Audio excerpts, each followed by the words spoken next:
I am a woman.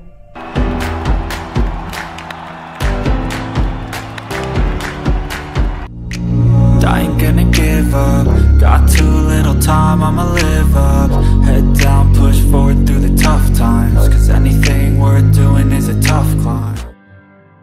ሴቶችን በኦሎምፒክ ማየት ፍጹም የማይሆን ደስም የማያሰኝ ሊያምርም የማይችልና ተገቢ ያልሆነ ክስተት ነው። ይህ ንግግር የኦሎምፒክ መስራች አባት ፒየር ደ ኩበርቲን ንግግር ነው። 1896 ላይ ዘመናዊ ኦሎምፒክ ሲጀመር ያወጁት I am an athlete. I am an athlete. I am an athlete. I'm an athlete. I'm an athlete. I'm an athlete. I'm an athlete. I am an athlete. Centers it in front. Wickenheiser scores. Wickenheiser in scores. እንደሌሎች መስኮች ሁሉ በስፖርት መድረኮች እኩል ተሳትፎ ለማግኘት ሴቶች ብዙ ጣውረድ አልፈዋል፣ ታግለዋል። ስፖርት ወንዶች ብቻ አደባባይ የሚወጡበት እነሱም ብቻ የሚሸናነፉበት እስኪመስል ድረስ የተገለሉባቸው ጊዜያት የታሪካችን አካል ናቸው። ለመጀመሪያ ጊዜ ሴቶች በሁሉም ስፖርት የተካፈሉበት ኦሎምፒክ የቱ ነው ብትባሉ የትሪቡን አድማጮች ለማስተዋወስ ብዙ ወደ ኋላ እንዳትንሸራተቱ ትናንት ብለን ልንጠቅሰው በምንችለው የለንደን ኦሎምፒክ ነው። ሴቶች በሁሉም የኦሎምፒክ ስፖርት መወዳደር የቻሉት ሴቶች የስፖርቱን መድረክ ታግለው የወጡባቸው ጊዜያትን በትውስታ ትሪቡን በዛሬ ዝግጅቱ እንዲህ ያቀርባል። When I play I feel no shame. When I play I remember how it feels to be free. 776 ዓመት ዓለም ላይ ጥንታዩ ኦሎምፒክ በግሪክ ምድር ሲካሄድ ሴቶች በውድድር ላይ መሳተፍ አይደለም መመልከት እንኳን አይችሉም ነበር። ለሴቶች በግሪኳ ጣዖት ሄራ ስም ለራሳቸው ተገልለው የሚያከብሩት ስፖርት መሰል በዓል ግን ተፈጠረላቸው። ሽልማት ማሸነፍ መሸነፍ በማህበረሰብ ዋጋ ማግኘት ግን የወንዶች የተለየ መብት ነበር። በጥንታዊ ኦሎምፒክ ብቸኛው የሴቶች ተጠቃሽ ተሳትፎ ለፈረስ ስፖርት የሚወዳደሩ ፈረሶችን ማቅረብ ብቻ ይፈቀድላቸው ነበር። በ1896 ዘመናዊ ኦሎምፒክ ከጥንታዊ ኦሎምፒክ እጅግ ብዙ ዘመናትን አልፎ ሲጀመር ሴቶች በዋና ኦሎምፒክ ላይ መሳተፍ አልቻሉም። በተለይ ማራቶን ላይ ሜልፎሜን የተሰኘች አትሌት ወንዶች የሮጡበትን ርቀት በ4 ሰዓት ከ30 ደቂቃ በተፈጸመም ፒየር ደ ኩበርቲን ተመልካቾች ሴት ልጅ በማትችለው ነገር ከፊታቸው ስትወድቅ አይመለከቱም በሚል ከለከሉ። ለኩልነት ለስፖርት መድረኮች ዕውቅና የሚደረገው ትግል ግን ተጠናከረ። Widespread acceptance and movement of women in sport that was unheard of 30 years ago, and at the same time there's been an increasing backlash about their success and their presence. I think not too long ago it was very easy to equate athleticism, strength, physical power with men, and by contrast to think about women as weak, as supportive for men, purely as sexual objects. Now that landscape has changed somewhat with the tremendous growth of girls and women's sports. እስከ ሁለተኛው የዓለም ጦርነት ማለትም እስከ 1945 እንደ አውሮፓውያን አቆጣጠር በነበሩ የኦሎምፒክ ውድድሮች የሴቶች ተሳትፎ 10% ብቻ ነው። በለንደን ኦሎምፒክ 45% ሆነ። ሴቶች ለመጀመሪያ ጊዜ በኦሎምፒክ መሳተፍ የጀመሩት በ1900 በፓሪስ በተደረገው ኦሎምፒክ ላይ ነው። በቴኒስና ጎልፍ ስፖርቶች ለመጀመሪያ ጊዜ ተወዳደሩ።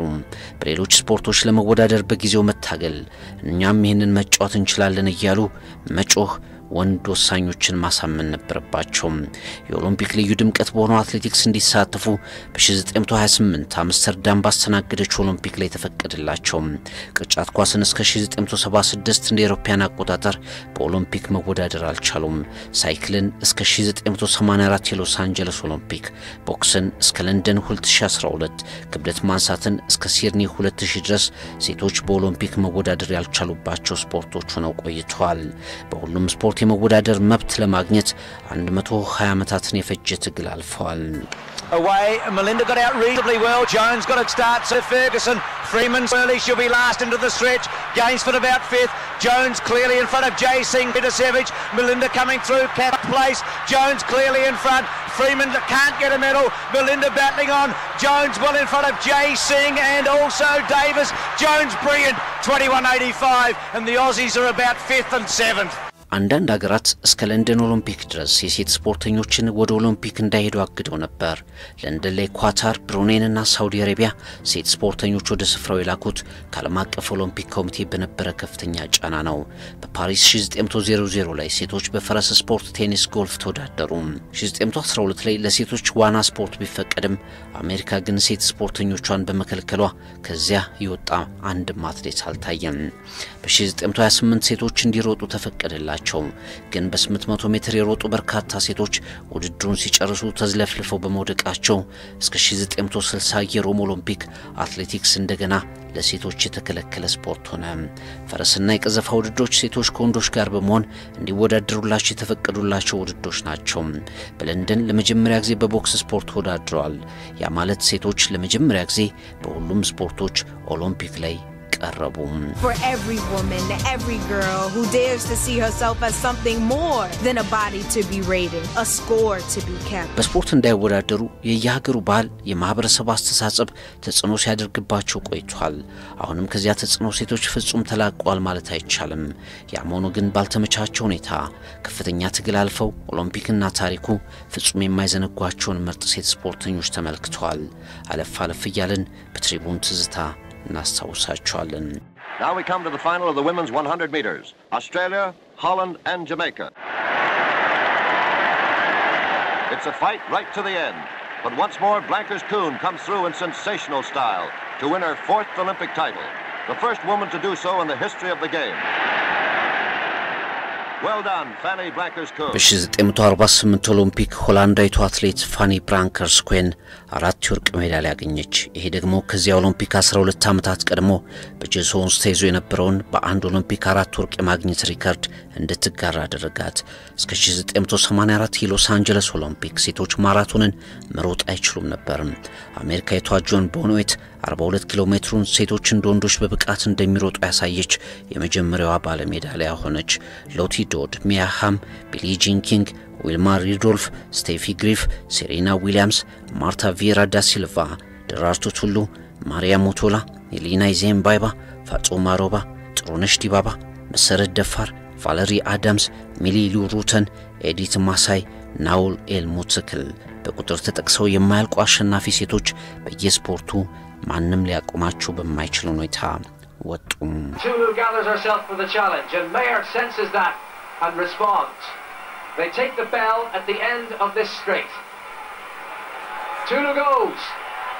And Mayer struggles and Mayer has nothing left. ዛሬ ሴቶች የማይሳተፉባቸው ውድድሮች የሉም። ዛሬ በርግጥ ያለ ሴቶች ኦሎምፒክም ሆነ ሌሎች ውድድሮች የተሟሉ አይሆኑም።